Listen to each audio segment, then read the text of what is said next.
నమస్తే. Welcome to capital Amaravati open plots. మీరు చూస్తున్న location Guntur Amaravati road, 4 lines main road. Delhi public school ఆపోజిట్లో ఆల్రెడీ 5 ఎకరాల్లో విల్లాస్ కడుతున్నారు. పక్కనే 150 ప్లాట్ల అపార్ట్మెంట్స్ కడుతున్నారు. కళ్యాణ మండపం, ఫంక్షన్ హాల్ కూడా వస్తుంది. ఈ పక్కనే కొత్త వెంచర్ మాది లాంచింగ్ కాబోతున్నది. ఆల్రెడీ ఫైల్ నెంబర్ వచ్చింది. సైట్లో వర్క్ జరుగుతూ ఉంది. గజం 22,000 రూపాయలు చెప్తున్నాము. ఇప్పుడు మీరు చూస్తున్న వెంచర్ మా ప్రీవియస్ వెంచర్ కంప్లీటెడ్. ఇందులో కూడా ప్లాట్స్ అవైలబుల్ ఉన్నాయి. గజం 22,000 ఉన్నాయి. కార్నర్ ప్లాట్లు 25,000 చెప్తున్నాము. స్పాట్ రిజిస్ట్రేషన్ మరియు బ్యాంక్ లోన్ సౌకర్యంతో ప్రైమ్ లొకేషన్లో అందరికీ అందుబాటు రేట్లో రెడీ టు కన్స్ట్రక్షన్. మా వెంచర్కి కేవలం 10 కిలోమీటర్ల దూరంలో ఎయిర్పోర్ట్ రాబోతున్నది. అలాగే అనంతపూర్ ఎక్స్ప్రెస్ హైవే కూడా 1 కిలోమీటర్ దూరంలో ఉంటుంది. ఇప్పుడు కొత్తగా అనౌన్స్ చేసిన పూలింగ్ కూడా కేవలం 2-3 కిలోమీటర్ల దూరంలో ఉంటుంది. Prime location, fast developed area, Guntur Amaravati road, Tadikonda cross road, 4 రోడ్ల జంక్షన్లో ఢిల్లీ పబ్లిక్ స్కూల్ దగ్గరలో వెంచర్ లాంచింగ్ జరగబోతున్నది. కాబట్టి ఇంట్రెస్ట్ ఉన్నవారు పూర్తి వివరాలకు సంప్రదించండి. మా వీడియో తొలిసారిగా చూసినట్లయితే లైక్ చేయండి, సబ్స్క్రైబ్ చేయండి మరియు షేర్ చేయండి. 7396667776 పూర్తి వివరాలకు సంప్రదించండి. Thank you and grand welcome.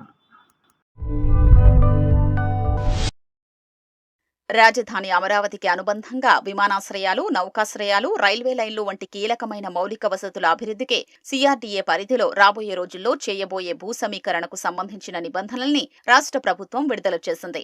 ఈ నిబంధనలు 217 చదరపు కిలోమీటర్ల పరిధిలోని రాజధాని అమరావతికి మినహా మిగతా సిఆర్డీఏ ప్రాంతం మొత్తానికి వర్తిస్తాయి. 2014లో ప్రకటించిన భూ సమీకరణ నిబంధనల్నే దాదాపుగా సిఆర్డీఏ ప్రాంతానికి వర్తింపజేస్తున్నారు.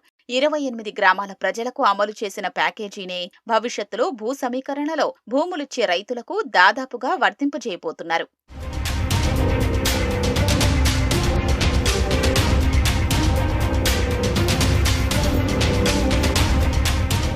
పట్టా భూములకు మెట్ట భూములైతే అభివృద్ధి చేసిన లేఅవుట్లో ప్రతి ఎకరానికి 1000 గజాల నివాస, 250 చదరపు గజాల వాణిజ్య ప్లాట్ చొప్పున ఇస్తారు.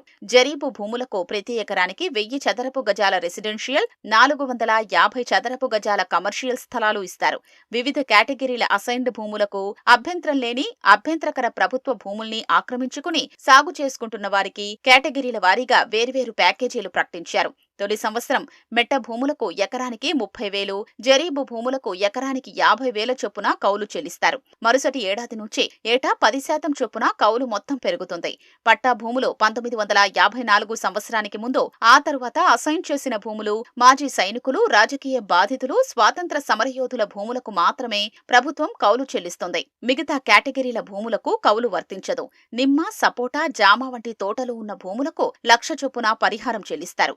ఇది ఒకసారి వర్తిస్తుంది. భూ సమీకరణలో భూములు తీసుకునే గ్రామాల్లోని భూమి లేని నిరుపేదలు, వ్యవసాయ కూలీలు ఉపాధి కోల్పోతారు. కాబట్టి వారికి నెలకు 5,000 రూపాయల చొప్పున 10 ఏళ్ల పాటు ప్రభుత్వం పింఛను చెల్లిస్తుంది.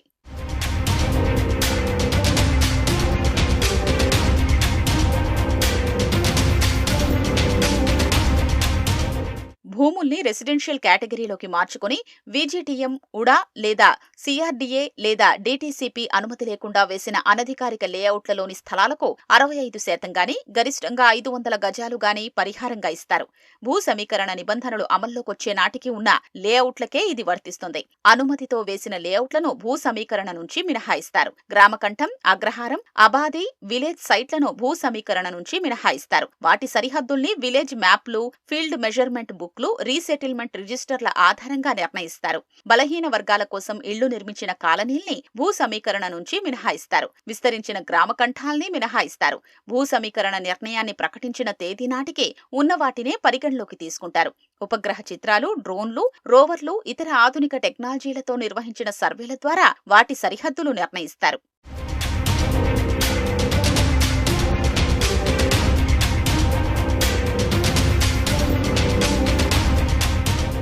భూ సమీకరణలో భూములిచ్చే రైతులు ప్రస్తుతం వ్యవసాయం చేస్తూ పట్టాదారు పాసు పుస్తకం, టైటిల్ డీడ్ ఉంటే కుటుంబానికి గరిష్టంగా 1,50,000 వరకు వ్యవసాయ రుణాన్ని మాఫీ చేస్తారు.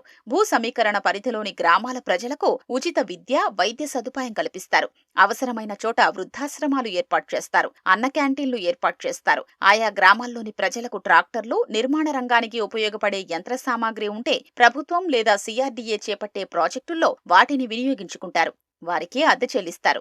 ప్రైవేటు భూముల్లోని టేకు చెట్లు నరికి విక్రయించుకునేందుకు ట్రాన్సిట్ పర్మిషన్ జారీ చేస్తారు. డ్రాఫ్ట్ నోటిఫికేషన్ వెలువడే నాటికే పంటలు ఉంటే ఫలసాయం తీసుకునేందుకు అనుమతిస్తారు. కృష్ణానది ఒడ్డు వెంబడి ఉన్న 50 అడుగుల్లోపే భూగర్భ జలాలు అందుబాటులో ఉన్న ఏడాది పొడవునా వివిధ రకాల పంటలు పండే వాటిని జరీబు భూములుగా పరిగణిస్తారు. మెట్ట భూములతో పోలిస్తే వాటి